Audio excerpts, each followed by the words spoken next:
In 3 minuti il TG del quotidiano La Nazione Siciliana. Schifani siede in Consiglio dei Ministri su siccità. Il Consiglio dei Ministri esaminerà oggi pomeriggio la richiesta della Regione della dichiarazione dello stato di emergenza sul deficit idrico in Sicilia. Alla riunione parteciperà Renato Schifani sulla base dello statuto che stabilisce che il Presidente della Regione col rango di Ministro partecipa al Consiglio dei Ministri con voto deliberativo nelle materie che interessano la Regione. Il progetto del ponte sullo Stretto slitta a fine 2024. La società Stretto di Messina avrà bisogno di più di 30 giorni previsti per rispondere alle 239 richieste di integrazione avanzate dal Ministero dell'Ambiente sul progetto del ponte. Il progetto esecutivo annunciato per l'estate, ha dichiarato la D. Pietro Ciucci, slitterà quindi a dopo novembre.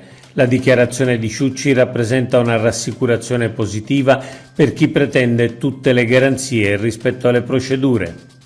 La differenza tra Cuffaro e i suoi voti. Adesso che vi è la certezza che Cuffaro non ha candidati della sua area e che il suo simbolo non compare da nessuna parte, ecco che tutti chiedono i suoi voti. Ieri ha pubblicato un post su Facebook nel quale ha ribadito che in queste elezioni sosterrà chi punta sull'identità del Partito Popolare Europeo. Probabilmente sceglierà un candidato sul quale indirizzare i suoi numerosi consensi. Il giorno dopo le elezioni dovrà però decidere, giusto o ingiusto che sia, se la nuova DC che ha finora rilanciato può continuare a sopportare il peso della sua ingombrante presenza. Palermo e il Financial Times. 2 giorni fa il Financial Times ha pubblicato un articolo dal titolo Ritorno a Palermo e sottotitolo Un tempo gioiello del Mediterraneo. Negli anni '80 il capoluogo siciliano era diventato fatiscente e pericoloso. Ora, liberato dalla morsa della mafia, è in corso una rinascita. La giornalista racconta dei numerosi siciliani rientrati a Palermo dopo molti anni di vita vissuta fuori dalla Sicilia. Non è un racconto edulcorato, ma la valutazione di un'inversione di tendenza. L'articolo non sostiene che la mafia sia stata eliminata, ma che sia indebolita. Non possiamo non essere d'accordo sul fatto che finalmente Palermo e la Sicilia siano sempre più libere. La Regione sblocca 1.700 milioni per le politiche territoriali. Una nuova governance per le politiche territoriali in Sicilia che permette di sbloccare 1.700 milioni di euro del programma regionale FESR 2021-2027. Ad approvare il modello organizzativo è stato il governo regionale. Nasce il patto per le ACI.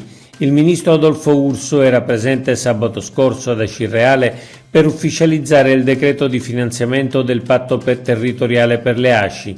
I fondi previsti sono 8 milioni di euro per la realizzazione di progetti di sviluppo del territorio pubblici e privati inseriti nel progetto pilota presentato da Acireale per realizzare un unico polo turistico fra l'Etna e il mare.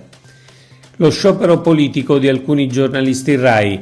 L'Usigrai, uno dei sindacati dei giornalisti RAI, ha indetto per oggi uno sciopero dai contenuti prettamente politici e antigovernativi. L'Unirai, il nuovo sindacato dei giornalisti RAI, ha dichiarato invece che i loro associati saranno al lavoro per garantire l'informazione del servizio pubblico. Oggi è tutto per l'informazione del quotidiano La Nazione Siciliana. Trovate gli articoli completi su www.lanazionesiciliana.eu.